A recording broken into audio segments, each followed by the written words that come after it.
Монгол улсыг улсаас хил дамнуулан Монгол улсаар дамжуулан хэдэн 10 ямар тамхи хүлээ зөөжсэн консулууд хэдэнчлэн ийм сонсогдчихсэн. Салдангийн одон туйг ах Америкт консулаар 1 жил очиж ажиллаад Монгол улс ажиллах боломжгүй гэж яхад ахын тэнцээ харалж исэн. Ахыг чойр нь хоёулаа консулаар яваад харалж исэн.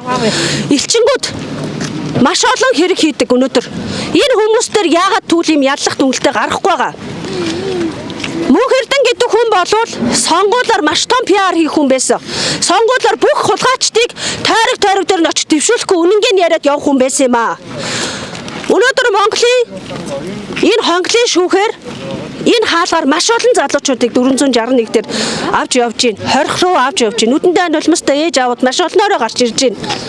Өнөөдөр бид нар Мөнх Эрдэнэийг суллахыг шаардаж энд 3 хоног ирж чагслаа. Гэтэл хэдэн мянган залуучуудыг аваа явчлаа. Маш харамсалтай байна.